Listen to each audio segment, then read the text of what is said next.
Bueno, Germán, ¿qué tal? ¿Cómo te va? Germán Peralta, veo un rito de contrariedad.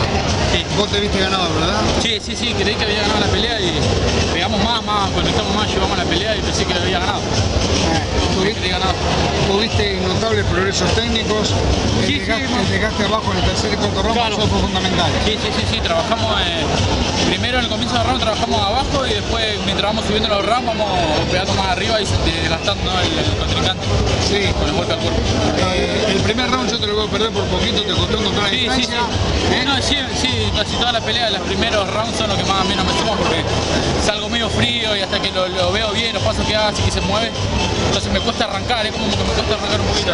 Pero después conectaste, el segundo lo ganás bien, por medio punto, los dos últimos, o sea, el tercero te lo veo, para mí es el quiebre de la pelea, o lo desgastás abajo, lo llevás por delante, lo cansás, pero bueno, parece que para los jurados no alcanzó, yo te tenía 1,5 puntos arriba, ahora los tres jurados vienen empate por problema tarjeta, ¿no es cierto? Sí, los tres. Bueno, seguís invicto en las últimas 6 peleas, pero bueno, parece el empate es un karma frente a este rival, ¿no es cierto? Tenemos que hacer la tercera.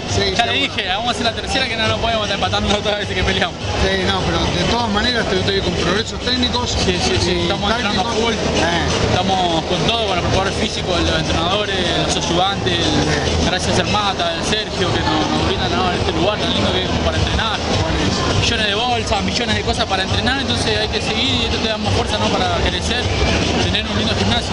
La última, soportaste bien todos los rounds y todo, pese a que subiste por encima de los 70 kilos, eso puede llegar a conspirar, podés llegar un poquito más abajo.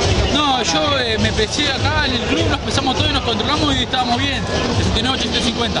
Llegamos a la FAB, subimos la balanza y la balanza dio de más, no a mí solo, sino que unos compañeros y tuvieron que algunos hacer un laburito para transpirar y subieron 250 gramos más, no aumentaba la balanza, ¿no? Pero tratamos de dar el peso siempre, nosotros somos... Sí. Hay que darle para adelante, seguís invicto en las últimas 6 peleas, pero bueno, para nosotros fue una injusticia que no haya ganado. Bueno, muchísimas gracias. Hay que darle para adelante, suerte. Muy buen programa, lo veo siempre, lo escucho y muchas gracias.